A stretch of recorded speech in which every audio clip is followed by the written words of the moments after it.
Hey, it's me, MLB. Here is that side character, and this is chapter 59, titled Shopping Date with Lolita. Yeah, okay, what are we shopping for? You asked her. It's a secret, but I need you with me, she said with a cheeky wink over her bright glasses, her rosy cheeks making her eyes sparkle even more. Okay, I'm suspicious, but in a good way, you said with a smile. Good. Okay, now you go and do your work and we can discuss this later, she said with a happy little chuckle as she let you go and do your thing. You were on a high that night at work. Everything was finally coming together.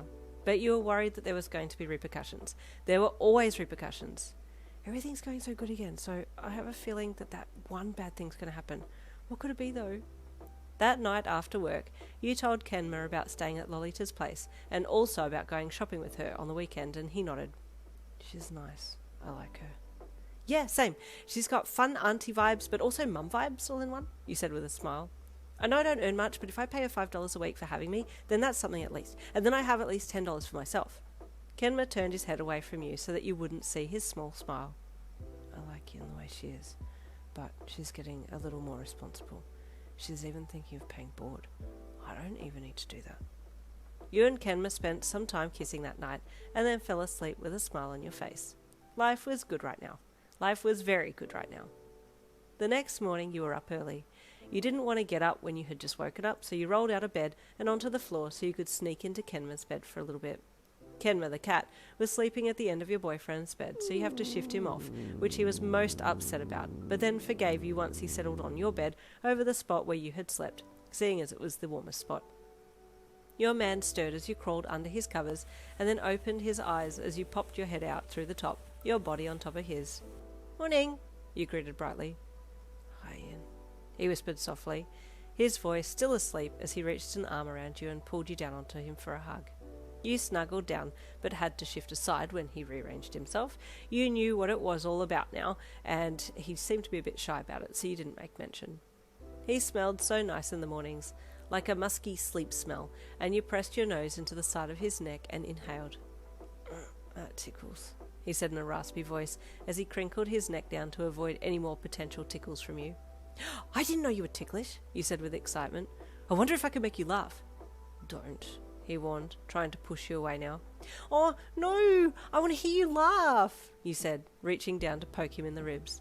He crunched sideways away from you and put his hand out to stop you, but you were on the tickle warpath now and had your target set and locked. It's tickle time, you announced excitedly. No, it's not. No, Yin, don't, he begged, swiping his hand around frantically to block your attacks, but you were an expert at tickle attacks and managed to get through everything that he threw at you. You're going to have to really increase your defense, Kozu, you challenged him. Where's your volleyball defense skills? They're different. They won't work in this situation, he replied, throwing the blanket around erratically as he tried to escape from the bed now that he couldn't escape your tickling. No, don't leave me, you laughed, holding onto him to stop him from leaving the bed. He had left himself wide open for a second, and you took the opportunity, making him let out a small giggle in the process. I gotta laugh, you gasped with delight. No, he replied, struggling to get away from you. He finally broke free, and you let him go, wailing as he rolled and crawled away from you. Come back, I'm lonely, you pouted. I'm not coming back until you promise you won't tickle me again, he stated, staring at you through his sleep-messed-up fringe. Promise, you said, opening your arms out to invite him back in. He crawled back over to you, and you embraced him and sighed happily with a smile on your face. I love you, Kozu, you said softly. I love you too, Yin, he replied, leaning in to kiss you on the forehead. That weekend you organised to meet with Lolita. Kenma was really happy that you were going with her.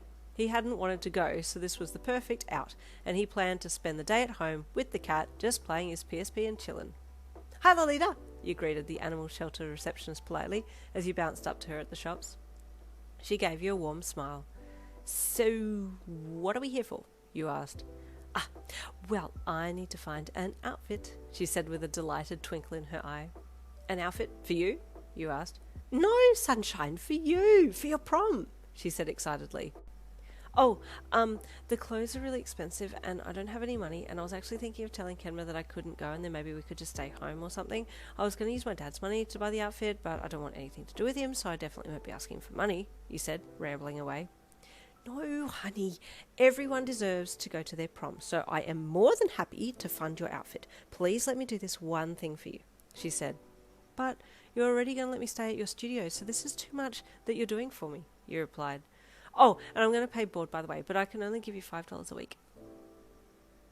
Oh, baby Yin is growing up. Stay tuned for the next chapter, chapter 60, coming tomorrow.